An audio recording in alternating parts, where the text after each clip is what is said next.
Արդյունաբերության ոլորտի արտադրողականության հետ կապված Հայաստանի Հանրապետությունում կան մի շարք խնդիրներ, որոնք կարելի է դասակարգել հետևյալ ուղղություններով։ Առաջին, այդ խնդիրները վերաբերում են հաղորդակցությանը, խոշոր հաշվով ճանապարհների, ապրանքների հաղորդակցությանը։ Ինչու է սա կարևոր արդյունաբերության ոլորտի զարգացման համար, որովհետև արդյունաբերությունը ներդրումների տեսանկյունից բավականին կապիտալատար է, եւ երբ որ արդյունաբերության համար ներդրումներ են ներգրավում տեղական արտադրողներից կամ արտերկրից, բացարձակ նշանակություն չունի, ապա այդպիսի խոշոր ներդրումները ներգրավել միայն տեղական շուկան սպասարկելու համար, արդյունաբերության ոլորտի համար մեծ չափով արդյունավետ չի։ Այդ պատճառով բոլոր ներդրողները շահագրգռված են, որ ներդրումները իրականացվեն այն ձևաչափով, որ հետագայում արտահանվի ապրանքը։ Այսինքն արդյունաբերության ոլորտում ձևավորվող նոր արժեքը պետք է արտահանել։ Արտահանման համար մենք չունենք մատչելի ենթակառուցվածքներ հաղորդակցության առումով, ի նկատի ունեմ ծովային ճանապարհ, երկաթուղային ճանապարհ, որոնք ամենաէժանն են, ամենամատչելին են եւ մեր հիմնական ապրանքաշրջանառությունը արտաքին աշխարհի հետ իրականացվում է օդային տրանսպորտով եւ ավտոմոբիլային տրանսպորտով։ Սա արդյունաբերության ոլորտի համար ստեղծում է լրացուցիչ խնդիրներ։ Ծառայությունների ոլորտի համար իհարկե այնքան էլ մեծ չեն այս խոչընդոտները, որովհետև ծառայությունների ոլորտը արտահանման առումով ունի որոշակի ինքնատիպություն,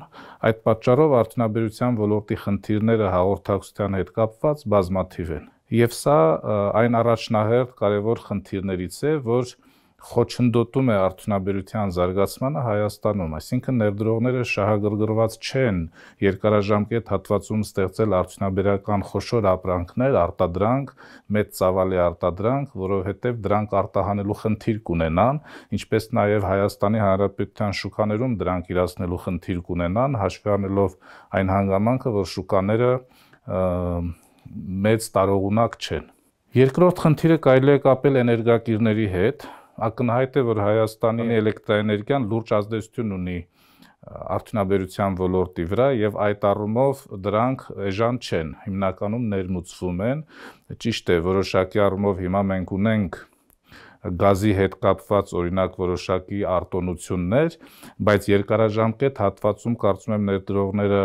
խուսափում են խոշոր ներդրումներ կատարելուց, քանի որ օրինակ գազը արդյունաբերական նպատակներով օգտագործելու համար այնքան էլ վստահ չեն, ինչքան ժամանակահատվածում դա կարող է մնալ գործող սակագներով։ Եվ էլեկտրական էներգիան նույնպես, քանի որ էլեկտրական էներգիայի ստացման աղբյուրներից մեկը նույնպես գազն է, միջուկային վառելիքը չնայած համեմատաբար էժան է, բայց երկարաժամկետ հատվածում մենք տեսնում ենք, որ այդ առումով նույնպես ռազմավարական զարգացման ծրագրերի շրջանակում կան գործողություններ եւ քաղաքականությունը պետք է հստակեցվի, որ ներդրողները հստակ տեսլական ունենան էներգակիրների առումով կարող են արդյունաբերության ոլորտում կատարել ներդրումներ, թե ոչ։ Սրանք խնդիրներ են, որ իհարկե պետք է իրենց լուծումը գտնեն ինչպես կառավարության ծրագրերում, այնպես էլ պետություն մասնավոր փոխգործակցության շրջանակներում։ Արդյունաբերության հետ կապված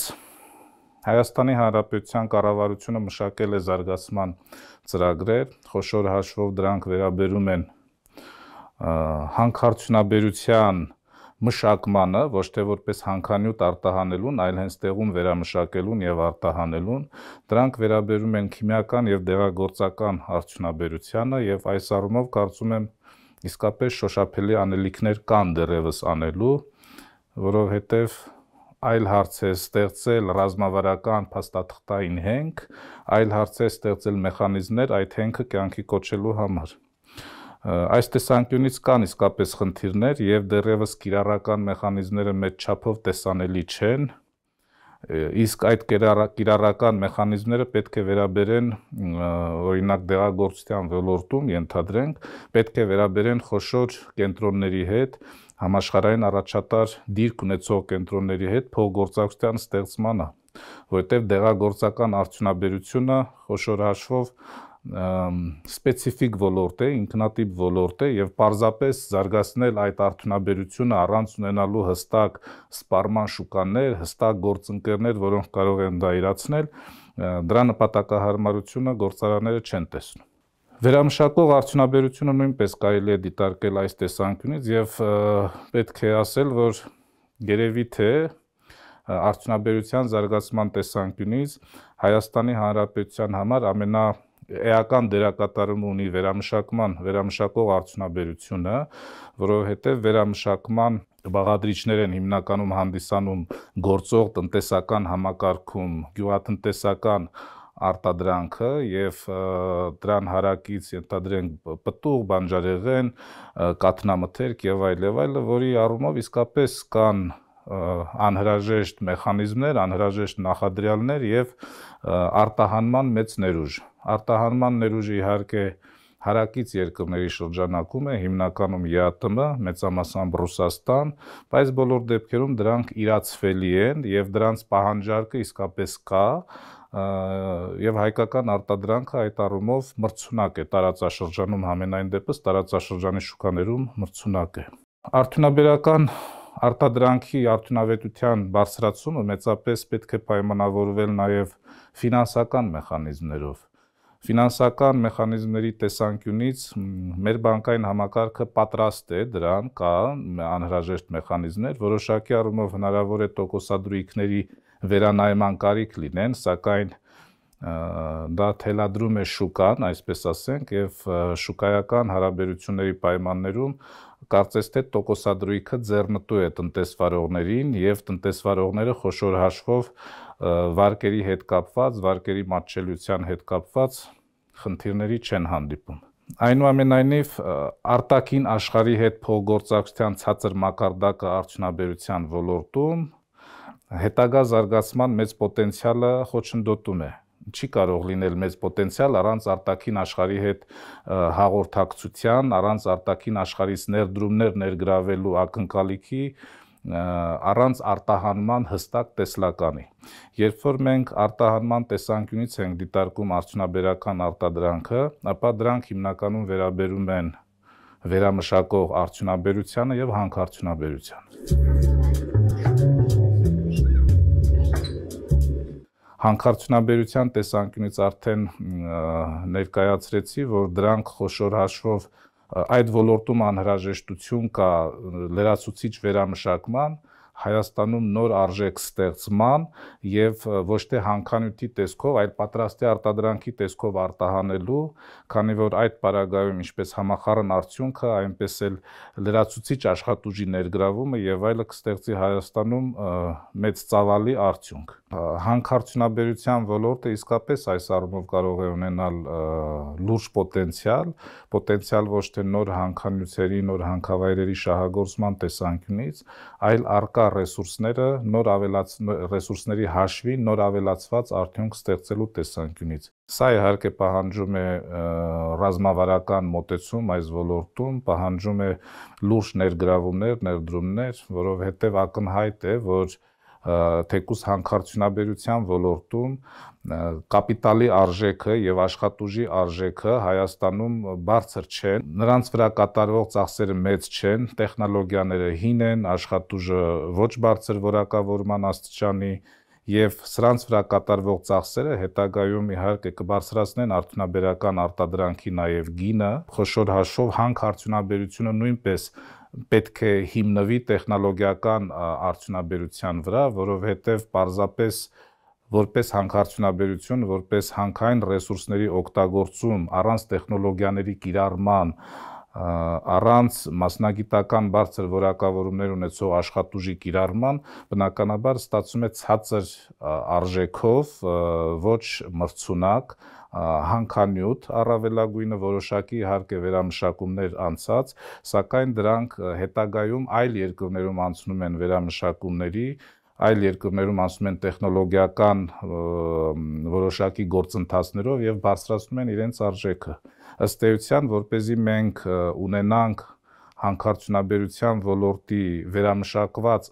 արտադրանք, Դրա համար պարզապես ռազմավարական ծրագրերը բավարար չեն եւ այդ ոլորտում անհրաժեշտ է ներդնել խոշոր տեխնոլոգիական լուծումներ։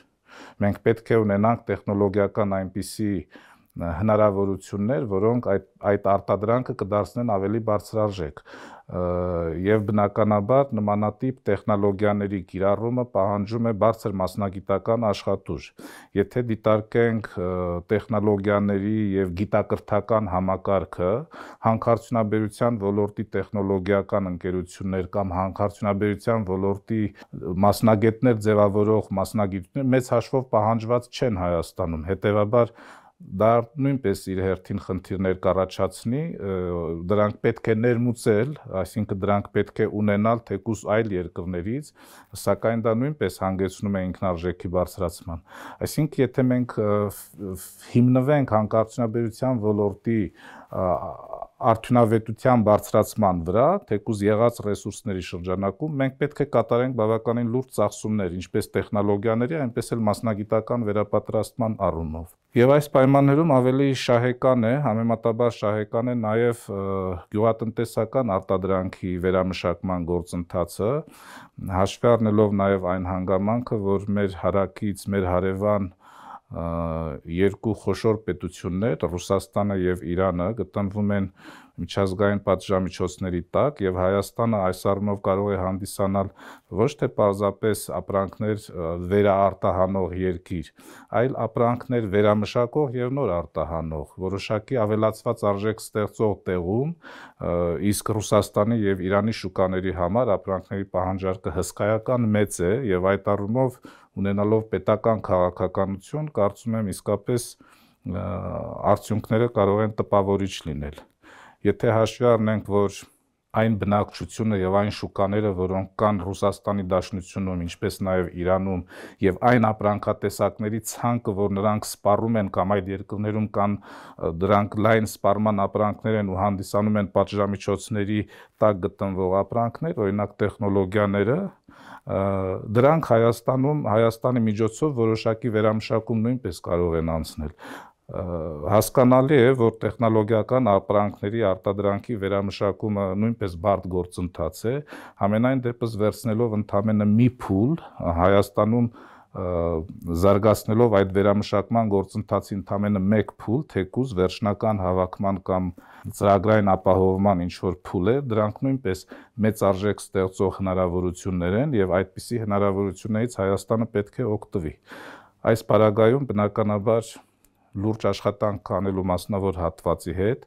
որովհետև մասնավոր հատվածն է խոշոր հաշվով վերաարտահանում իրականացնող վերջնական կազմակերպությունը եւ այդ կազմակերպությունները պետք է շահագրգռված լինեն։ Ռազմավարության առումով կազմակերպություններին ձեռնտու է կարճ ժամանակահատվածում ստանալ խոշոր շահույթ առանց լրացուցիչ ներդրումների, առանց լրացուցիչ արժեք ստեղծելու։ Բայց երբ որ պետական միջամտություն լինի այստեղ, արդեն հնարավոր է, որ այդ կազմակերպությունները գործարար հատվածի ներկայացուցիչները ստիպված լինեն վերանայել իրենց ռազմավարությունը եւ ավելի շատ նոր արժեք ստեղծեն ու դրանից հետո արտահանեն։ Այսինքն այդպիսի ընկերությունների համար պետությունը կարող է ստեղծել լրացուցիչ տնտեսական միջավայր, լրացուցիչ տնտեսական հարաբերություններ եւ շահագրգռել ընկերություններին։ Նորից եմ կրկնում, հարևան երկրները, Իրանը եւ Ռուսաստանը այդ տեսանկյունից հսկայական մեծ ներուժ ունեն, շուկան տարողունակ է, պահանջարկը մեծ է եւ այստեղ պետք է մտածել ուղղակի կարճաժամկետ հատվածում ինչ ապրանքներ գոյություն ունեն, որոնք կարող են Հայաստանի տարածքում վերամշակվել, ստանալով ավելի բարձր արժեք եւ նոր արտահանվել Ռուսաստան կամ Իրան։ Բնականաբար արդյունաբերության ոլորտի արտադրողականության զարգացման համար հիմնվել զուտ վերամշակող արդյունաբերության կամ հանքարդյունաբերության վրա, սրանք հեռանկարային չեն։ Եվ այս առումով շատ կարևոր նշանակություն ունի, թե ինչ ձևաչափով կարող է Հայաստանը մտնել խոշոր խաղացողների, տնտեսական ոլորտի խոշոր դերակատարների ցանցի մեջ։ Այսինքն պետք է փորձել անել այնպես, որ Հայաստանում գեներացվի մեծ արդյունք ստեղծող ապրանքների որոշակի մի մասը։ Հայաստանը պետք է մասնակցի այդ արժեշղթային, Հայաստանը պետք է կարողանա ցանցային համակարգի միջոցով ստեղծել, հասկանալի է, որ այստեղ հաղորդակցությունը բավականին լուրջ դեր ունի եւ բացասաբար կարող է անդրադառնալ այդ գործընթացի վրա,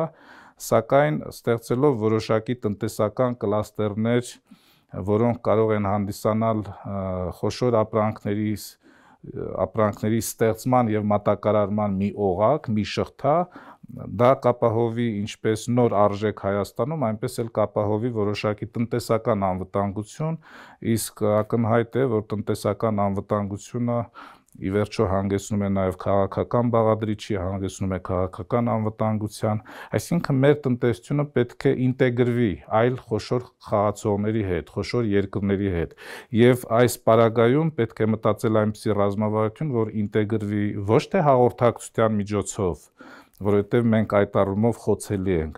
այլ ինտեգրվի մասնագիտական ներուժի միջոցով, ինտեգրվի որոշակի ծառայությունների Հայաստանում իրականացնելու միջոցով, խոշոր հաշվով պետք է դա իրականացվի հնարավորինս կարճաժամկետ հատվածում, որովհետև դինամիկ փոփոխվող աշխարհում բավականին լուրջ են մարտահրավերները եւ դնելով շատ երկար ժամանակահատված նման զարգացումների համար հետագայում տարածաշրջանային որոշակի փոփոխություններ կարող են բացասաբար անդրադառնալ եւ ռազմավարությունը չիրականացվի։ Այստեղ շատ կարեւոր է ունենալ ճկունության բաղադրիչ, տնտեսությունը պետք է հիմնված լինի ավելի շատ ճկուն, այսպես ենթակառուցվածքների վրա, դրանք կլինեն իրավական դաշտ, դրանք կլինեն տնտեսական մեխանիզմներ, դրանք կլինեն ներդրումներ ներգրավելու համար